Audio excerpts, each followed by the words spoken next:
I'm going to say 7 out of 10. 70% of the time, it's better to take action than to not take action. Okay? Now look, 2 out of 10 is almost too much, right? Because there's some times where a tactical pause is the right thing to do.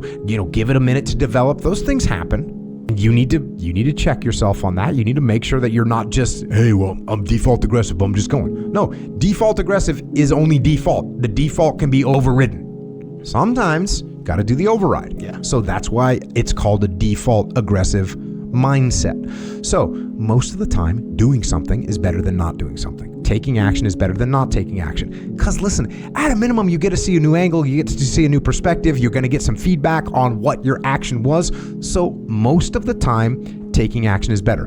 But a lot of time, people don't take action. And one of the things that prevents them from taking action is trying to find a perfect plan, trying to analyze all the data points that are coming in.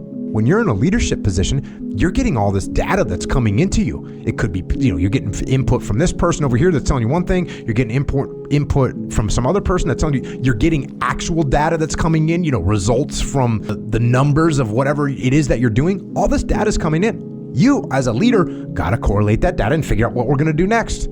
That's actually what your job is to take a bunch of data points from a bunch of different people and a bunch of different sources and correlate that data into a picture that you can go, okay, now I can see what we're supposed to do.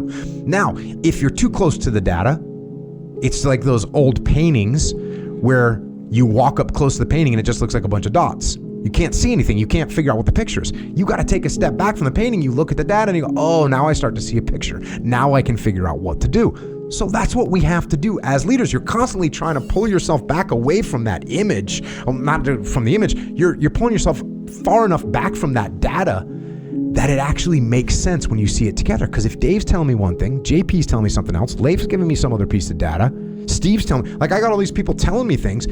If I'm too close to them, I can't even put them together. I've got to step back so I can have a better picture of what I'm looking at. So this is a problem. That data coming in is something that I can get so wrapped around that now I'm not moving forward. We see it in business. We saw it on the battlefield. People just sit there not wanting to make a decision, not wanting to do anything. And part of what they're trying to do, they're trying to take the data that they do have and they're trying to correlate it together. And then they're trying to predict what's going to happen in the future, which, by the way, is impossible to do with 100% accuracy.